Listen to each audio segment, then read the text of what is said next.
Okay, let's unpack this. We've got a really interesting document in front of us.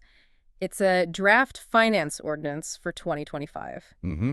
This isn't just, some dry piece of paper. It's basically the blueprint for how a country plans to manage its money, everything from business taxes to duties on things you might buy. Absolutely. And these ordinances, they're fundamental, really. They tweak the legal framework, they set tax rates, define import duties.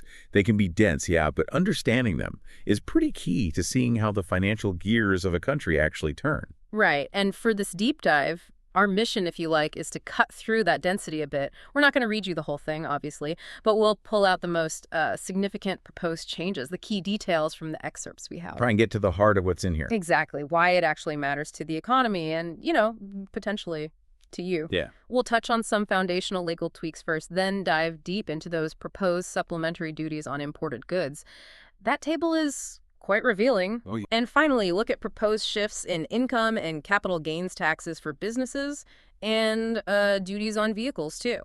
Think of it as maybe filtering the noise to find the signals, getting you well informed on some potential major shifts without having to wade through every single clause yourself. Perfect analogy. So let's jump right in. First up, the document kicks off by making some very precise updates to existing laws. We see amendments proposed for Law No. 47 of 2012 and Law No. 12 of 2023. And what's interesting here, I think, is how granular these changes can be. It's not always about, big sweeping new laws. Sometimes it's just about fine-tuning the existing legal text. Like what? Well, for example, one proposed amendment in the early sections, Yeah. specifically referencing that 2012 law, suggests changing the term bill of entry Okay. to goods declaration, in particular subsection, section 95A. Okay, so changing a name, that feels very specific, almost like updating the official vocabulary. Exactly. And another one changes a number, just swaps 12 for 18 in section 106 to him of that same 2012 law. Right. Now, those might seem like tiny changes, maybe almost trivial on the surface, changing a word, swapping a number. They do, but they actually show the meticulous nature of these ordinances. In legal docs, even a single number change or a word swap can, reference different procedures, maybe different timelines or categories defined somewhere else in the law. So it highlights that these ordinances are also about maintaining and updating the kind of core legal plumbing of the financial system. That puts those small details in perspective. They aren't just typos. They're deliberate, though perhaps subtle, adjustments to the existing framework. Okay, so moving from that legal groundwork to something that more directly impacts the cost of goods entering the country. Supplementary duties on imports. Right, and this is where the document gets really detailed. It's often a section that tells you quite a lot about a country's economic, maybe even social priorities. Section 27 proposes amendments to a big table in the 2012 law, specifically Table 1, which lists the supplementary duties on imported goods. And it uses HS codes, right? That's the international standard. That's right, the Harmonized System Code. It uses those to list item by item what duty rate is proposed. And looking through this table, you start to see a clear sort of tiered approach emerging. It's not just random numbers thrown around. Precisely. The pattern that really jumps out is how they treat basic necessities versus, say, processed goods or more discretionary items. A lot of essential or basic foods are proposed at 0%. Like what sort of things? Well, we're talking various raw meats, bovine, sheep, goats, poultry, edible offal too. And certain basic fish, like different types of salmon, tuna. It looks like an intent to keep the cost of staple protein sources pretty low for consumers. Yeah, that makes sense for affordability. But then you see other food items and the duties start creeping up. They do. Processed or packaged fish, like dried fish in larger packs, that's at 20%. Mince or powdered fish in smaller packs is 10%. Butter, cheese, curd are at 20%. Most fresh or chilled vegetables are also listed at 20%. Okay, and packaged nuts. Those like cashews or Brazil nuts are 20%. But here's where it gets really interesting and kind of shows specific targeting. Areca nut and pine nuts are proposed at a significantly higher 45%. Wow, 45%. That's more than double the rate of other nuts. Why would those specific nuts be singled out like that? Well, that higher rate could signal a few things. Yeah. It might be an attempt to discourage consumption, maybe for health reasons if, those nuts are associated with negative outcomes. Or protection. Or, yeah, if there's significant local production of areca or pine nuts, it could definitely be a protective measure, making imported ones less competitive. These kinds of outlier rates are often where you see very specific policy goals at play beyond just raising revenue. Fascinating. Okay, and many fresh and dried fruits, mangoes, apples, oranges, grapes, berries, they seem to be proposed at 30%. Spices like pepper, cinnamon, cumin, and fermented tea are generally 20%. Right. And then moving into more processed categories, you really see the rates climbing. Sugar, confectionery, and white chocolate, for instance, are proposed at 45%. Ouch. Yeah. And sweet biscuits, waffles, rusks, even, classic potato chips are also at that 45% mark. Jams, jellies, fruit purees are a bit lower at 20%, as are fruit and vegetable juices. Okay, so there's definitely a line being drawn. Ingredients or less processed stuff is lower, but finished snacks and sweets get taxed pretty heavily. And that trend is even more pronounced with beverages, right? Absolutely. This section shows a really strong signal. Flavored or sweetened waters, even non-alcoholic beer, they jump to 100%. 100%. Yep, malt beer is a steep 250%. And for alcoholic beverages, wine, spirits, liquors, things like that, Yeah. the proposed rate is a staggering 350%. 350% duty. That is a massive leap from, say, basic water, which you said was much lower elsewhere. It is, and it's a very clear policy lever. The base rate for plain water in another part of the document looks like 20%. So this contrast between basic water, flavored sweetened drinks, and alcohol at 20%, 100%, 250%, and 350% respectively, is one of the most striking examples in the table. It's clearly designed to make discretionary and alcoholic beverages significantly more expensive. Yeah, no kidding. And tobacco products seem to follow a similar, very high-duty pattern as well. They do. Unmanufactured tobacco and refuse are 100%. Cigarettes and cigars hit that same 350% level. And things like handmade beery or other prepared tobacco are at 150%. Wow. Even products containing tobacco extract with, significant nicotine are at 45%. Clearly, these are seen as sin goods targeted for maximum duty. Makes sense. Now, when we look at materials like chemicals, plastics, building supplies, the rates seem a bit more varied, maybe reflecting different uses. That's right. It depends on the level of processing and the specific item. Basic chemicals like sodium sulfate are 20%. Some plasticizers are 10%. Okay. Paints and varnishes are typically 30%, but I see a note here. It excludes imports by specific industries using them as raw material. Exactly. That shows an intent probably not to penalize domestic manufacturing that uses these items as inputs. Good point. And with plastics, we see a range too. Yeah. Tubes and pipes are often 30%, but plastic floor or wall coverings are 20%. Plastic packaging items like boxes, bags, bottles, they're generally proposed at 40%. 40%. Though things like feeding bottles are lower at 20%, and pharma containers are excluded altogether. Ugh. Plastic tableware and kitchenware are also mostly 40%.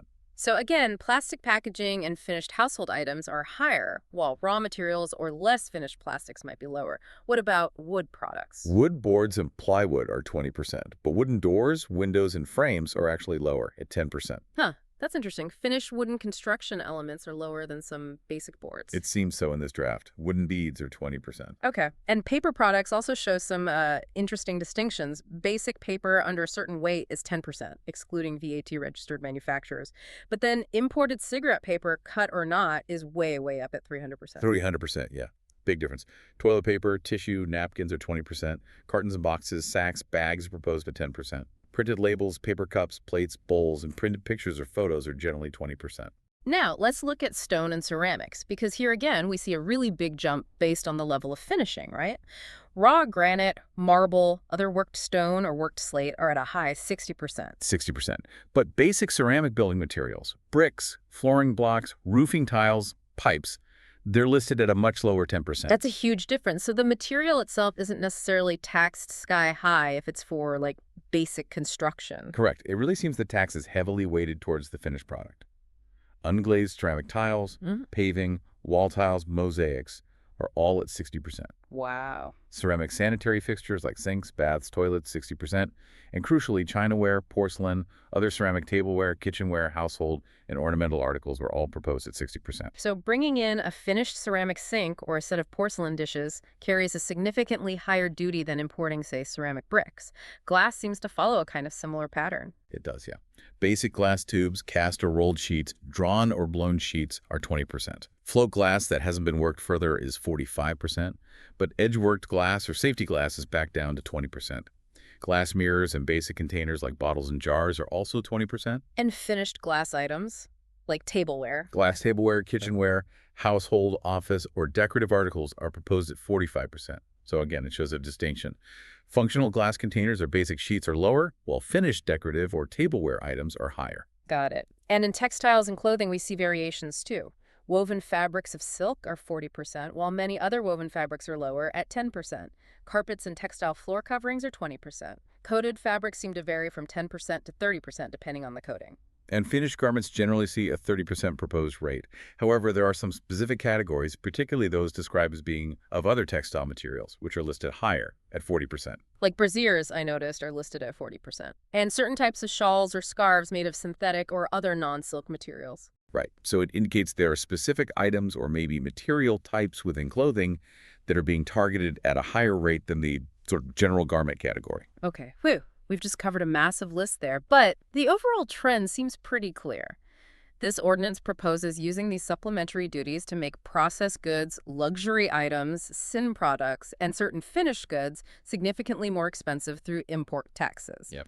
while keeping duties lower, sometimes zero, on raw materials, basic foods, and maybe basic construction items. Absolutely. It's a really powerful tool, to influence trade, potentially encourage local production, and definitely collect revenue on non-essential imports.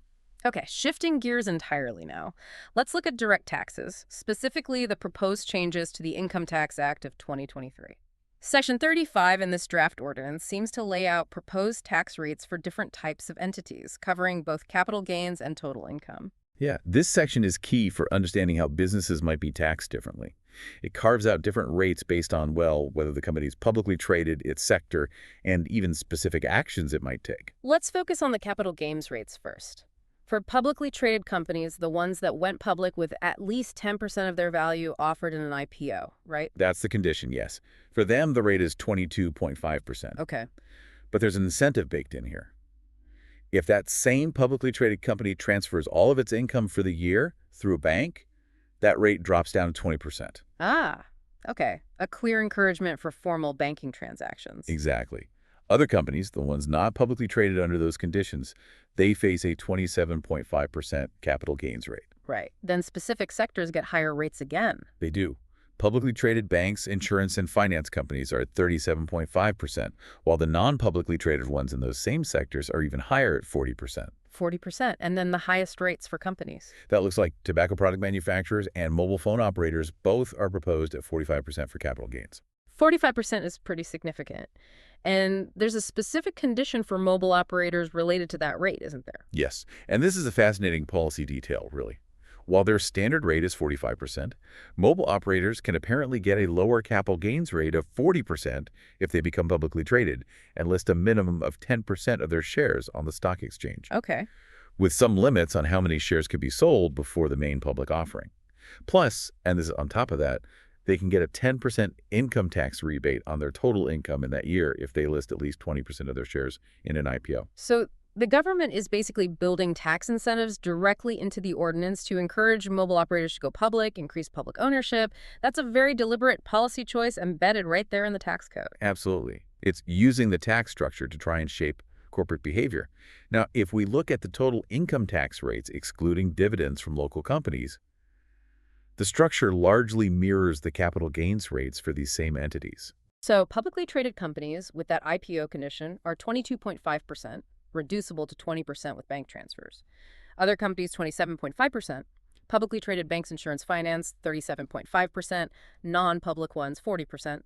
Company tobacco manufacturers and mobile operators, 45%, with those same IPO incentives for mobile operators we just discussed. Correct. But the total income section also includes some other categories. Non-resident taxpayers, apart from non-resident citizens, are proposed at 30%. Tobacco manufacturers who aren't actually structured as companies are also hit with that 45% rate on their business income. Okay. Trusts and firms are at 27.5%. Cooperative societies get a lower rate, 20%. And then there are some specific sectors deemed important or maybe needing encouragement that get the lowest corporate income tax rate here. That's right. Businesses in agriculture, livestock rearing, fishing, and notably IT are proposed at just 15%. 15%. So this tax section reveals a landscape with, well, significant variation. Rates are higher for financial institutions, sin industries like tobacco, mobile operators, unless they go public. They're lower for cooperatives and particularly low for key development sectors like IT and agriculture. It's a pretty clear signal of which activities the government intends to tax more heavily and which it perhaps wants to encourage. Definitely sends a message. Okay, finally, let's look quickly at vehicles. This ordinance also proposes specific duties on importing different types of vehicles and their parts. Yes, and here the duties seem heavily influenced by the type of vehicle, the engine size measured in cc, cubic capacity, and critically, whether it's imported CVU, Completely built up. right, fully assembled, or CKD, completely knocked down, meaning imported in parts for local assembly. And that CBU versus CKD distinction is key, right? It often indicates whether the policy favors local assembly jobs. Precisely. For example, engines for two-stroke auto rickshaws or three-wheelers are at 20%. A built-up microbus under 15 capacity is also 20%. Interestingly, other built-up motor vehicles with less than 15 capacity are listed at 0% duty. 0% on some CBU vehicles? That seems unexpected. It does stand out. Yeah. We probably need more context to know exactly what types fall under that 0% category. But for standard motor vehicles, station wagons, Jeeps under that HS heading 87.03, the rates escalate dramatically with engine size. How dramatically? Well, for CKD assembly, it's 20% up to 1600 cc, then 45% for 1601 and 2000 cc.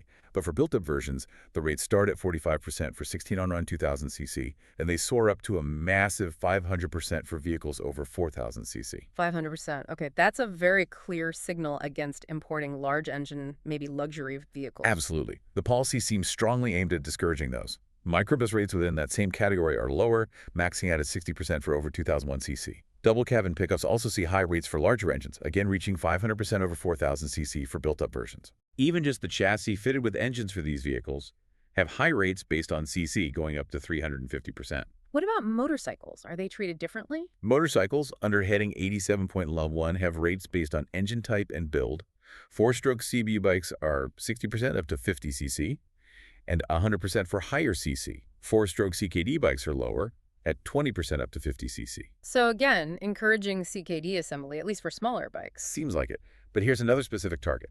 Two-stroke motorcycles, whether they're CBU or CKD, are proposed at a significantly higher 250% up to 50 cc. 250, another really high rate on a specific type, maybe for environmental reasons given two-stroke emissions. That's a very likely interpretation, yeah. Bicycles and other non-motorized cycles are proposed at a more standard 20%. Motorcycle fuel tanks are 20%, and bicycle parts are mentioned, but without a specified rate in this excerpt. Okay, so for vehicles, the proposed duties look like a mix of encouraging local assembly with those lower CKD rates, definitely discouraging large engine or potentially luxury vehicles, sky-high CBU rates over 4000 cc, and targeting specific types like two-stroke motorcycles, possibly for environmental reasons. It really looks like a system designed to shape the vehicle market, making larger, assembled imports prohibitively expensive while offering relatively lower rates for smaller engines, microbuses, or vehicles imported for local assembly. Wow, okay, this deep dive into just parts of the Draft Finance Ordinance for 2025 has been incredibly revealing. We've looked at the precise legal amendments, sifted through that detailed list of supplementary duties, showing how import taxes are used to differentiate between basic goods, processed items, luxuries. We explored how corporate income and capital gains taxes vary drastically based on the type of business and sector, and seen how vehicle duties aim to influence what kinds of cars and bikes are brought into the country. This document, even just these excerpts, truly illustrates the multiple levers governments propose to use through taxation, duties, legal frameworks, not just to generate revenue, but also, to influence economic behavior, consumer choices, maybe even corporate structure. So what does all this mean for you, the listener?